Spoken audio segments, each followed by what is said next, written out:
Hi friends, இன்றைக்கி நம்ம பார்க்க போகிறது நோம்பு கஞ்சி எப்படி செய்கிறது அப்படின்னு தான் பார்க்க போகிறோம். அதுக்கு தேவையான பொருள் பார்த்திங்கன்னா 1.5 உலக்கு வந்து பச்சரிசி எடுத்துருக்கேன். அதே உலக்கில் வந்து 1/2 கப்பு வந்து பாசிப்பருப்பு, வெங்காயம், மல்லித்தலை, புதினா தலை, மிளகாத்தூள், அதுக்கப்புறம் இஞ்சி பூண்டு பேஸ்ட்டு, தக்காளி, உப்பு, கரம் மசாலா தூள், தேங்காய், பட்டை கிராம்பு, ஏலக்காய், பச்சை மிளகாய்.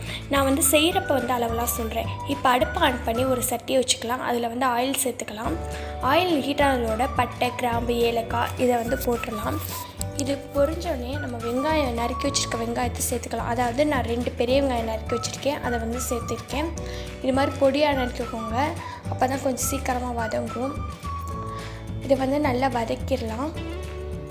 இது வந்து ஒரு கண்ணாடி பக்குவ அளவில் வந்து வதங்கணும். நம்ம வந்து இது வந்து கொஞ்சம் வதங்கினதுக்கப்புறம் வந்து நம்ம சால்ட்டு சேர்த்துக்கலாம். இங்கே பாருங்கள், கொஞ்சம் வதங்கிருச்சு.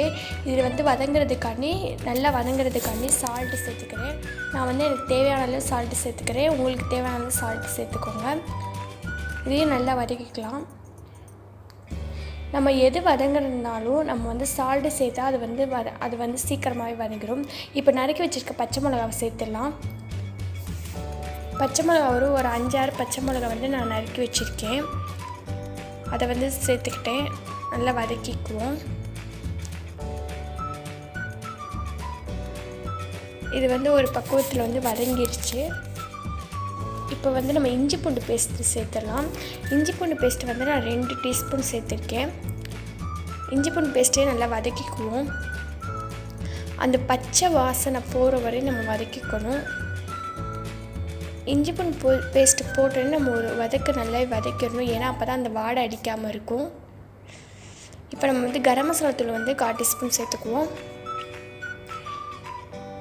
இதோட வந்து நான் மிளகாத்தூளை வந்து 2 டீஸ்பூன் எடுத்துக்கிறேன். இதை வந்து நல்லாவே வதக்கிடுவோம். இது வந்து கொஞ்சம் நல்லாவே வதங்கணும். அந்த மசாலாலாம் செட் ஆகிற மாதிரி வதக்கிக்குவோம். இதில் நம்ம வந்து நறுக்கி வச்சுருக்க தக்காளி வந்து நான் 2 தக்காளி நறுக்கி வச்சுருக்கேன். தக்காளியும் சேர்த்துக்கிட்டேன்.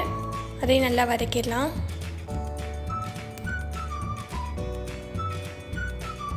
நல்லா வந்து அந்த இதெல்லாம் வந்து வதங்கணும். தக்காளி, வெங்காயம்லாம் நல்லா சேர்த்து வதங்கணும். இது பார்த்திங்கன்னா கொஞ்சம் வதங்கிருச்சு. இதோட வந்து நான் வேக வச்சு பட்டாணி எடுத்திருக்கேன். அதாவது பட்டாணி ஏற்கனவே வேக வச்சு வச்சுருந்தேன், அதை நான் உங்கள்கிட்ட சொல்லலை. இப்போ வந்து பட்டாணி வந்து நம்ம சேர்த்துக்குவோம். அதாவது பச்சை பட்டாணின்னு சொல்லுவாங்கள்ல, அந்த பட்டாணி இருந்தால் சேர்த்துக்கலாம். இல்லை அந்த பட்டாணிலே வெள்ளை கலர்லேயும் இருக்கும், அது வேணால் சேர்த்துக்கலாம். இது சேர்த்தாச்சு. இதோட நம்ம வச்சுருக்க 1/2 கப், அதாவது 1/2 கப்பு பச்சரிசி எடுத்திருக்கேன். 1/2 உலக்கு, சின்ன உலக்கு 1/2 உலக்கு வந்து பச்சரிசி எடுத்துக்கிட்டேன். அதே உலக்கில் 1/2 உலக்கு வந்து பாசிப்பருப்பு எடுத்திருக்கேன். அது வந்து ஏற்கனவே களைஞ்சி ஊற வச்சுருந்தேன். இப்போ அதையும் சேர்த்துக்கிட்டேன். இதையும் நல்லா வந்து கிண்டிக்குவோம். கிண்டிக்கிட்டு இதே அளவு பார்த்திங்கன்னா நம்ம வந்து தண்ணி சேர்த்துக்குவோம்.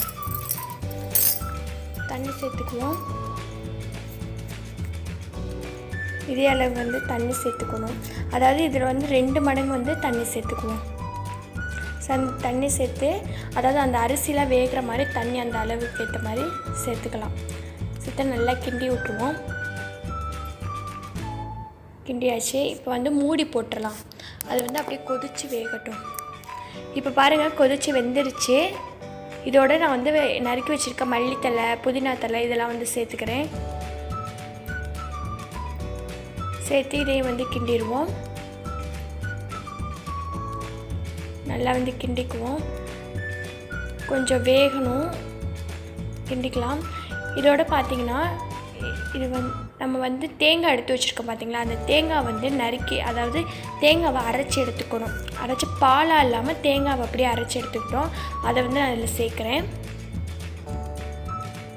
சேர்த்து இதெல்லாம் நல்லா கொதித்து வேகட்டும். கிண்டிக்கலாம். நான் வந்து அந்த தேங்காயில் உள்ள தண்ணியே அலசி ஊற்றிக்கிட்டேன். தண்ணி வந்து அதுக்கேற்ற மாதிரி நீங்கள் அலசி தேவையான அளவு வந்து ஊற்றிக்கோங்க. இதை வந்து கிண்டியாச்சு.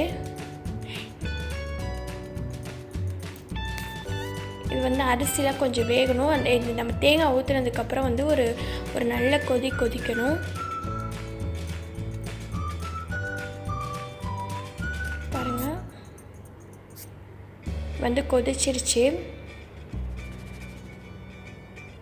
நல்லாவே வந்து கொதிக்குது. அந்த அரிசிலாம் வேகணும், அரிசி பருப்பெல்லாம் வந்து வெந்துருச்சு. அந்த தேங்காய் வந்து இதோட வந்து செட் ஆயிடுச்சு. இதோட வந்து நான் சால்ட்டு பத்தலாதனால நாங்கள் சால்ட்டு சேர்த்துக்கிறோம். உங்களுக்கு தேவையான அளவு வந்து நீங்கள் சால்ட்டு டேஸ்ட் பண்ணி பார்த்து சேர்த்துக்கலாம். நல்லா கிண்டியாச்சு. இப்போ பாருங்கள், நம்ம ஏற்கனவே நம்ம சேனலில் பார்த்திங்கன்னா நோம்பு கஞ்சி வந்து வீடியோ அப்லோட் பண்ணியிருக்கோம். இது வந்து புதுவிதமான ஸ்டைலில் வந்து நாங்கள் செஞ்சுருக்கோம். இதையும் வந்து நீங்கள் ட்ரை பண்ணி பாருங்கள், உங்களுக்கு பிடிக்கும். டேஸ்டான, சுவையான, ஹெல்த்தியான நோம்பு கஞ்சி ரெடி ஆயிடுச்சு. ஓகே ஃப்ரெண்ட்ஸ், இது மாதிரி நீங்கள் ட்ரை பண்ணி பாருங்கள். தேங்க்யூ.